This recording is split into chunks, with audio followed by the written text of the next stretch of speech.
IIT IIM से पढ़कर विदेशों में लाखों रुपए तनख्वाह की नौकरी करना हर युवा का सपना होता है। लेकिन आजकल के युवा नौकरी की बजाय कारोबार को ज्यादा तवज्जो दे रहे हैं।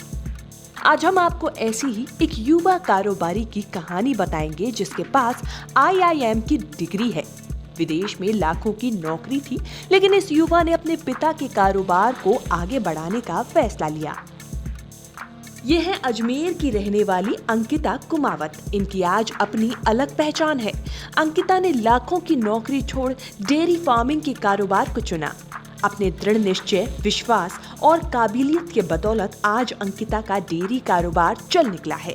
आज उनके डेयरी और ऑर्गेनिक फार्मिंग कारोबार का सालाना टर्नओवर 90 लाख से ऊपर का है। इसकी प्रेरणा मुझे अपने पापा से मिली, जो कि डेयरी फार्मिंग में ऑलरेडी थे, और मेरा लगाव था कि मेरे को अपना कुछ करना है और अपना जो कुछ करना था वो ऐसा कुछ करना था जो कि सोसाइटी के लिए अच्छा हो, मैं किसी की हेल्प कर सकूं, किसी की वेलबींग के लिए कर सकूं, लोगों को लाइवलीहुड प्रोवाइड कर सकूं।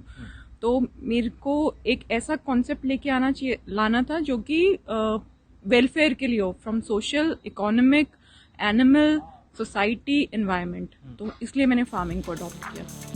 2014 में अंकिता ने नौकरी छोड़ पिता के डेयरी और ऑर्गेनिक फार्मिंग के कारोबार को संभाला। अंकिता ने अपने हुनर की बदौलत पारंपरिक डेयरी कारोबार को नया रंग रूप दिया। अंकिता ने नई टेक्नोलॉजी पर जोर दिया और सोलर सिस्टम के अलावा ड्रिप इरिगेशन टेक्निक डेवलप की। इसके साथ ही उन्होंने कई संस्थानों से ट्रेनिंग भी ली और मार्केटिंग पर फोकस किया। अंकिता के डेयरी कारोबार की शुरुआत एक गाय से हुई थी। आज उनके पास 50 से ज्यादा गाय हैं। उनकी गाय के घी की डिमांड दिल्ली, गुड़गांव, नोएडा, पुणे, बेंगलोर तक अपनी पहुंच बना चुका है। मेट्रोपॉलिटन सिटीज में ऑर्गेनिक की या फिर नेचुरल प्रोडक्ट्स की डिमांड बहुत हाई है, क्योंकि वहाँ पे लोगों में वो अवेयरनेस है as compare to small cities.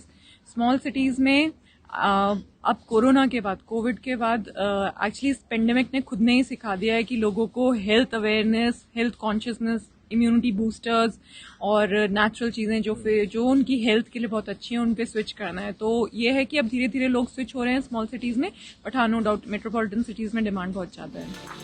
Ankita Kumawat अब यहाँ सिर्फ घी ही नहीं बनाती हैं, बल्कि उसी शुद्ध गाय के दूध से मिठाइयाँ बनाकर पूरे देश में भेज रही हैं। अंकिता ने एक प्रोसेसिंग यूनिट भी लगा रखी है, जहां मिठाइयाँ, शहद, नमकीन, ड्राई फ्रूट्स, मसाले, दालें जैसे प्रोडक्ट तैयार करने शुरू कर दिए गए हैं। आज उनके पास 2 दर्जन से ज्यादा वैरायटी के प्रोडक्ट्स हैं। आज अंकिता की कंपनी ई-कॉमर्स प्लेटफॉर्म पर 50 से ज्यादा खाद्य उत्पाद बेचती है।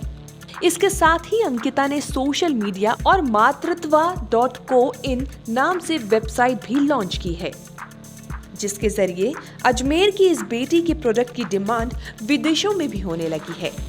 आलम यह है कि उनकी डेयरी के घी की 15 दिन की वेटिंग बनी रहती है। सेल हमारी खुद की वेबसाइट है, अजमेर में एक रिटेल स्टोर है, और इसके अलावा अमेज़न पे लिस्टेड हैं, फ्लिपकार्ट पे लिस्टेड हैं, अलग अलग जगह पे एग्जीबिशंस करते हैं, फार्मर्स मार्केट अटेंड करते हैं, और काफ़ी सारे स्टोर्स पे ऑल ओवर इंडिया सप्लाई भी करते हैं। डायरेक्ट कस्टमर्स भी हैं, और कस्टमर्स की चेन बढ़ती गई क्योंकि उनको प्रोडक्ट अच्छे लगे। तो एक होता है ना माउथ टू माउथ पब्लिसिटी, तो उसके अकॉर्डिंग हमारे कस्टमर्स जनरली अपने आप बढ़ते गए, और अभी ऑल टुगेदर जितना प्रोडक्शन होता है वो कम्प्लीटली सोल्ड आउट हो जाता है। मतलब हम लोग दूध की बिक्री ज्यादा है या घी, किसकी मेनली बिक्री किसकी ज्यादा है? हमारे पास हम लोग सिर्फ घी बेचते हैं, हम लोग दूध नहीं बेचते, और घी हम लोग का 15 दिन की वेटिंग पे चलता है।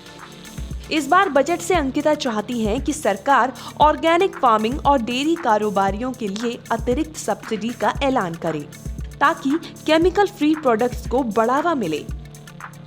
ये है कि अगर सरकार चाहती है कि और यूथ और लोग इस तरफ बढ़ावा करें और इस फील्ड को और आगे लेके जाएं, तो कुछ सब्सिडीज और कुछ नए प्लान्स लेके आएं, और वो सब्सिडीज मॉनेटरी टर्म्स में भी हो सकती हैं, और कुछ सब्सिडीज ऐसी होती हैं जैसे बीज होते हैं, ऑर्गेनिक बीज, उनके बीज बैंक बने यहाँ पे, ताकि लोगों को बीज आसानी से मिल सके। अब ऑर्गेनिक फार्मिंग करते हैं तो ऑर्गेनिक फार्मिंग के लिए मेन्योर्स होते हैं, वर्मी कंपोस्ट होते हैं, वर्मी कंपोस्ट यानी केचुए खाद के लिए भी सब्सिडी है, बट वो थोड़ी और बढ़ावे से या फिर उसकी थोड़ी और अवेयरनेस की जाए तो काफ़ी सारे लोग इसमें पार्टिसिपेट कर रहे हैं। अंकिता अपने स्तर पर जल्द एक गांव को भी गोद लेने वाली हैं, जहां वो किसानों को ऑर्गेनिक खेती करने में मदद करेंगी और पूरे गांव को सिर्फ ऑर्गेनिक खेती के लिए मशहूर करेंगी। अंकिता आज देश के युवाओं के लिए मिसाल बन चुकी हैं।